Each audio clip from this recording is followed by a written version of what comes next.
Yeah, I tell you what though, right?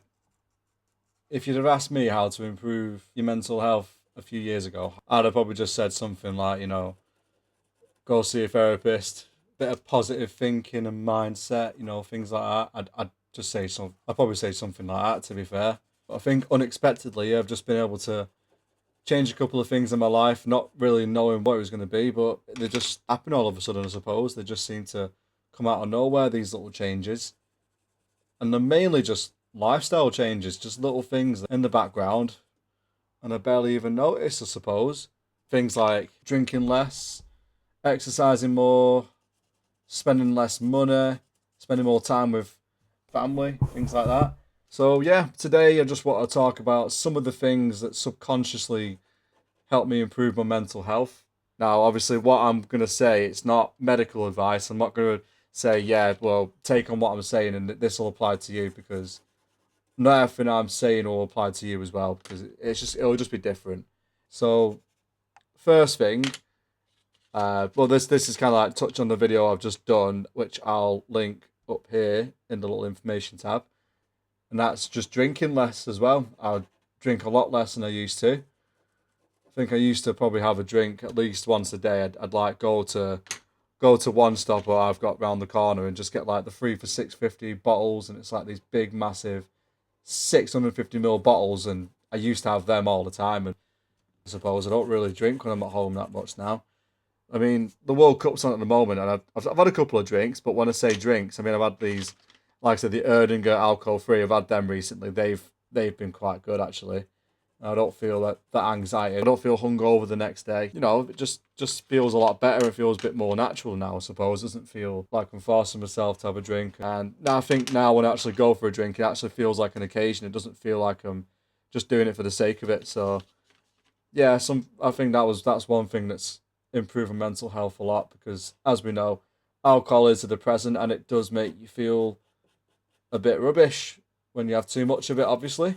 Yeah, as you can see, I'm also just experimenting with this new little first person view as well. So I've got my phone attached to my forehead. I'm like a bit of an idiot with this on my head, but thankfully I'm at home and no one can see what I'm doing, except for my partner as well, because she'll come down and probably wind me up about it as well. But yeah, another one I find that's actually very important as well is basically stop going on your phone as much. I found before what I'd do is I'd come downstairs about 9 o'clock because I try and get out of bed as early as I can, just so I can get the day going, so I can just like crack on and feel a bit more productive. I feel like I'm the most productive in the morning, but then I can't be at the same time because I'll end up just sat there on my phone, scrolling endlessly, just messing about, not actually doing anything productive. And you end up with a brain fog after that as well. It's just like it's gone by dead quick, and it's just like, oh my god, if I'm just on my phone for like an hour, and it's like, yeah, I just feel that it'll cloud my mind, and I won't be able to focus on anything. Obviously, it just doesn't feel as productive, really. I think now, like, I listen to like stuff on my phone. If I'm not talking like this, I'll be listening to a podcast, or I'll be listening to like, uh, ghost stories or something like that, or like, listen to music, whatever else. That's like fair enough, because I can't sit in silence when I'm doing this, because I don't know, I don't get bored. I just find it just helps. Just have some sort of background noise going on. But yeah, I think going on my phone less. That's really good. I think even in bed as well. Like when it's time to settle down and me and my partner are just like chilling out and stuff, or we're supposed to be, and then go on our phones and that. And even then, like not even just like phones, but like we like get the tablet out sometimes and we'll be watching something, and half me thinks like, it's quite chilled out. It's quite nice like watching telly before you go to bed. But I think when you're in bed, I just want to like wind down and just chill out for a bit. I don't want to be doing that too much. Mobile phones are great and stuff, and I've just got a new one. I've just got the S24 Ultra, which is it's an older one, but it's really class. But yeah, we got to be. I've got to be careful sometimes because I can just get carried away on my phone, and I forget how the time's flown by really, and you're not as productive, I suppose. That's one thing. I'll stop doing as much. Yeah, I hope you like this first person view. I mean, I'm trying to be more expressive with my hands because you can't really see my face. I'm gonna get like a DJI mic as well, so you can hear me a bit better because my microphone is just here. Yeah, I don't have anything else, so I'm just using that at the moment. I don't have loads of money to spend on it, so that'll come in time. That'll come in time. That's only if you subscribe. That'll be great, guys. So if you can subscribe, like, bell notification, all that stuff, I'd really appreciate that. And that way, I can get better equipment then. Yeah, another good one I've been doing is I've just been focusing on exercising more as well. Just been thinking I need to clear my head sometimes. It's not, yeah, it's about fitness and stuff because sometimes I look at myself and I think I need to lose a good bit of that bit of them love handles, you know what I mean? I need to get, just get a bit fitter really. It just makes you feel a bit stronger, makes you feel a bit more mentally tough, makes you feel more physically tough, and you feel like you can endure a bit more then. But mainly it is just to clear my head. It's just to sort of disengage and do something that's atypical to what I usually do. Because what I usually do is just sit here in the studio drawing, and that's not always a bad thing. But sometimes you got to get out there and do something a bit different. So I don't really go to the gym because I'll be honest with you, I find it really boring and I can't really seem to focus on it that well. Obviously, I would not recommend not going. I'd probably give it a go because it is for some people. It's just not for me. What I've been doing is I've been going swimming recently. I found it because it's a low impact exercise. It's not too straining on your joints or anything like that. If anything, there's no strain on your joints or anything like that. I don't go for like a splash. I go for a proper sesh. Like I go for like an hour and a half doing lengths. And yeah, it's repetitive, but like when you're in the moment and you're just doing it, you're not thinking about anything else. It's yeah, it's awesome. I've been loving it so far because I don't know what it is about being in the water and it's like it's quiet for a bit and you're just like focusing on making it from one length to the other, but it's class. And I've had to relearn it a bit to be fair because you know the way I used to like actually well the way I used to swim, obviously I just used to thrash around when I'm doing like a front crawl or like a freestyle swim. But now I'm actually getting my head in the water and I'm actually doing a proper swim now, and it actually feels really, really good. I'm getting better and better now, and I'm actually improving my technique a lot now. So I'm a lot faster, but my actual stamina's a lot better now. Not just in the swimming pool, but outside of it too.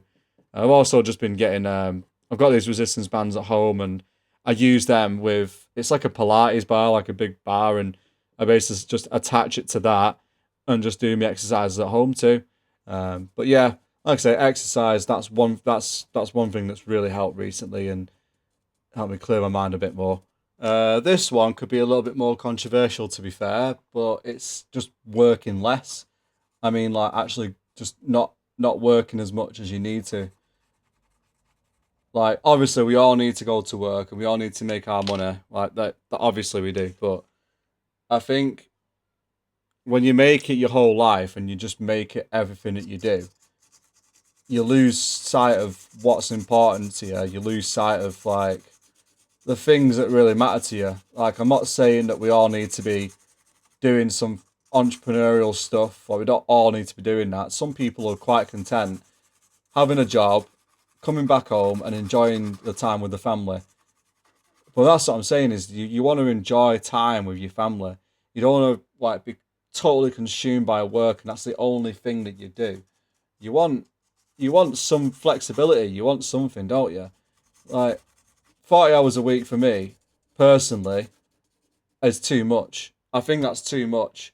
It's just like I just don't feel like I can get a good amount of rest, especially with some of the shifts that I do. Because obviously, working in a bar and that, or the bar that I work in, we're open till 4 in the morning, so it can get quite tiring after a bit. And me working less, I'm not saying that I'll just work less and I'll let my partner do all the work because we both pay the bills, both everything's equally paid out, and it works. But at the same time, it gives us some flexibility as well. Like, don't get yourself sucked into work stuff, because you know what they're like sometimes. They'll want you to stay over and that, and you can do every now and then, but don't do it too much, because I suppose it sets the expectation that you're going to do it all the time, and they'll always count on you to do it. But you've got somewhere to be. You want to be at home. I want to be at home anyway, but I just want to go home and I sort of go home and sleep. And that actually rolls me on to the next one. Is I think sleep. Oh my, you need proper sleep. You need to sleep properly. I think that, like, that's one thing that's affected my.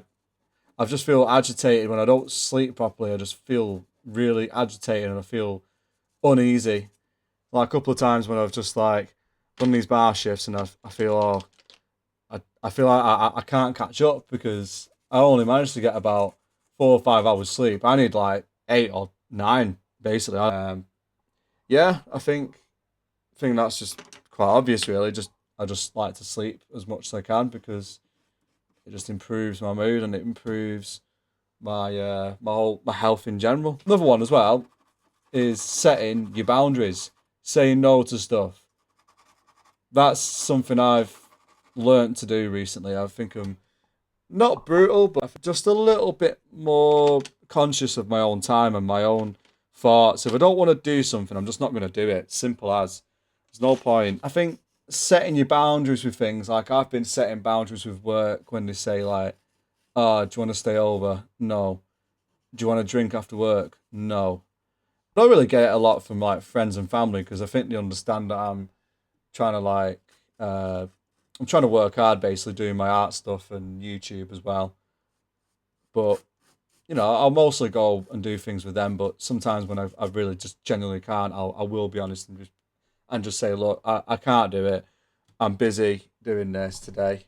So yeah, I think you feel a lot better in yourself when you just say no to things because you always feel like an obligation to say yes to things because you might just be really polite or you just, I don't know, you're doing it because you feel like you might be missing out.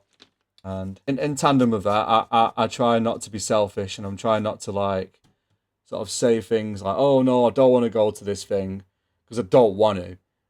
I'll go because, sometimes you do have to make compromises. So, yeah. But yeah, boundaries, saying no and actually thinking about what you want to do or what I want to do. Yeah, another one is tidying up after yourself, actually cleaning your space, making it nice and organized. Because I noticed when I was just editing some of the videos then, I thought, oh my god, it's an absolute tip. So yeah, I'm gonna tidy up as I'm talking about this topic, but yeah, I'm gonna be a bit of a Jordan Peterson right now, and I'm just gonna say, look, you need to look after your space, whether it's like your studio space or if it's like a little, just your house in general or your workspace where you work and that. Just tidy up as you go, clean as you go, because there's nothing worse than a dirty area. And I can't think straight when there's just stuff everywhere. I can't think straight, and my mind goes blank, and I just get kind of claustrophobic because there's so much stuff around. It's quite overwhelming. Um, it's quite easy for me to sort of have all this stuff everywhere because it is only a very small space, and I've got a lot of stuff as well. Um, it's like this as well. I've just finished a Coke. That can just go in the kitchen. So I'll do that in a minute. Yeah, just random stuff. It's like this. Bloody hell. This came out of my bag because I use it for swimming when I'm in the shower. And that was in my bag for like a few weeks because I went to mum and dad's. But yeah, get rid of that stuff. Yeah, spare battery there. That doesn't really need to be there, does it? Whatever. Stuff like that, really. Just like making sure that you've got a nice, tidy area, like, because when it's all strewn around like this, like all these daft wires everywhere, like, doesn't need to be that way, does it? It just needs to be organised and tidy, because nothing worse than a dirty area. But I don't know, it's just nice to have a sense of pride as well, a bit more. I mean, I'm saying this as I'm tidying up, but it can get like this sometimes, and I think I was kind of just desperate to get this video sorted out, and I wanted to crack on with it. But The problem is if you've got to actually prioritize, making everything organized, I suppose, and making sure you're not working in a complete shit tip. You just need to do it nice and quick, and before you know it, it's back to normal. I've got like a oh, there we go. There's a cloth, little microfiber cloth on the side. Ooh. Yeah, that's a quick one. Just tidy your space up and tidy your room up. Tidy whatever area you use most or whatever you are using. Just get it sorted out. Because we don't like living in mess. Because that's what leads to your mind going on overload, on overdrive, and you don't know what's going on because you're just overwhelmed. So yeah, there you go. Right, so yeah, I'm gonna let you just enjoy me doing this drawing now, just for like, I don't know, a few seconds. I don't know how long it's gonna be. And then we're gonna move on to that one. So yeah, cut to me doing that now.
As we speak, my partner is just watching me do this now. I said to her, "Can I just do this on my own while I'm doing the outro?" But she wants to watch me while she's having a lunch, to her amusement. Anyway, that'll do it for now. You've seen my face now. I need a shave. But yeah, I'll see you next time. See you in a bit.